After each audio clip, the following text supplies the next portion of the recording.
Hello users, and welcome to another episodic installation of Above It All, the series where I tell you good stuff.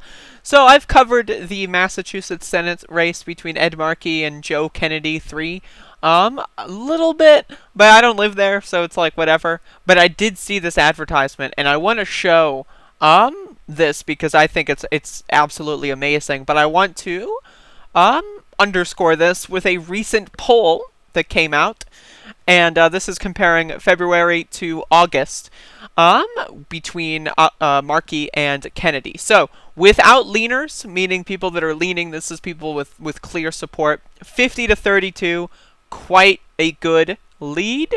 And then you have 39 to 36 in February. So as you can tell, 3-point lead to 20-point lead over the course of the last few months. That's pretty good. Also, a good part of this poll is there are word clouds. For each of them, people are allowed to basically give a few words on what they think.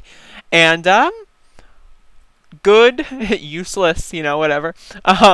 Good, old, progressive, honest, those are big. Unknown is somehow bizarre because they've been in that Senate seat for a while. But, a lot of people are stupid. But then you look at this one, the biggest word is entitled. And that I thought was really good. But I want to play this advertisement because it's just great. This is how you run. This is how you do it. So, anyone who's running for office, take some fucking notes out of Ed Markey's playbook because this shit is hardcore epic. There's an invisible contract we all signed at birth. A promise. Every hour we work means longer days of freedom and security. It paved the road in your neighborhoods, and it added up to a country. But when crisis hit, Trump's government abandoned America. We asked what we could do for our country. They looked for what they could take. But there's a truth written in every history book. This is so If you break the sacred contract, the people make a revolution. All across America, the essential people are demanding a new deal. Well, they call me the deal maker. I love it. Ed Markey's desk was thrown out in the hall by the State House bosses. Markey's bill is now the law. I'm Ed Markey. I'm running for Congress because I want to fight for the principles that I believe in. The bosses may tell me where to sit. No one tells me where to stand. My father was a union leader. He taught me, don't beg for your rights. Organize. And Organize? So in God bless the January, I accent. was the first senator to write to Trump. I warned him we needed a plan.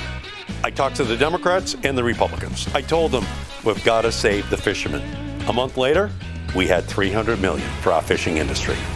Trump wanted to cheap out, but I helped negotiate $600 a week for any American struggling to find their next gig. They thought the son of a milkman couldn't learn the rules. I made new ones. I don't need to get on the phone and talk to lobbyists to know what working people think. I get on the streets and I listen. I've got a question for 1 million people. Do you want to freeze the arms race? I put the deal on the table, but the people make it impossible to refuse. With 500 laws on the books, you think I'm going to stop now? They wish.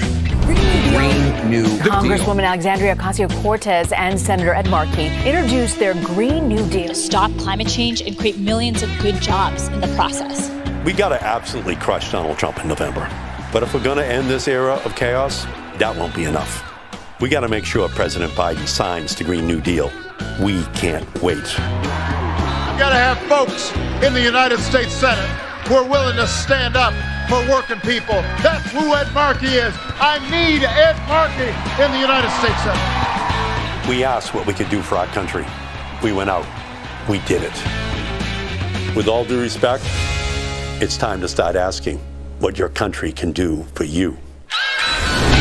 Again, that's so good. That's so good. Okay, so again, this is the kind of shit that it hits all the fucking it hits all the boxes. You got the Obama in there. That'll get like the old like liberal boomer kind of people going like, "Oh, wow." And then you've got like using the JFK quotes. Again, he's running against the Kennedy, so like that's pretty good. This just hits all angles. It's got the the interpretation of the protests as like the bread riots. You know, it's great. This is how you run for office. It's tremendous. And I wanted to share this with you because, again, we don't have that many politicians that are that good. Most of our politicians are just downright creepy, sleazy, and trashy, okay? So we gotta make sure that when we do have someone who's kinda good, you know, he's not great on everything. He's not, 1000% perfect. But when you compare him to neoliberal shill, soulless fuck, JK3, I mean, honestly, come on. It's embarrassing. It's pathetic. And as this poll said, entitled, ambitious, opportunist, privileged. It's great, okay? And again, the advertisement had that great ass fucking vibe to it. It makes you jam, it makes you feel good. It's good, man. This is what we need to do. We need to elevate each other, we need to help each other, and we need to fix this shit. Another thing about this was where he said, yeah, we need to vote out Trump, but that's not enough. Going after Biden, and not in a way that's like, oh, Biden is a rapist, which, he is, but, going after him in a way that's, like, inclusive to the liberals, because you do have to get liberals on your side if you want to win a Senate race in Massachusetts, right? You're going to need the liberals, okay? And so, like, it's great the way he weaved that in there without kind of, like, disgusting anyone on the left. Really, really, really tight advertisement. I loved it. And, if you live in Massachusetts, vote for this guy. I believe the primary is coming up on September 1st, I want to say, but I don't live there, so Google it to make sure that you know. Yeah, there you go. So shout outs to Ed Markey. Official endorsement. There you go. I don't know what that means, but either way, thank you for watching. Y'all have a good one. I'll see ya.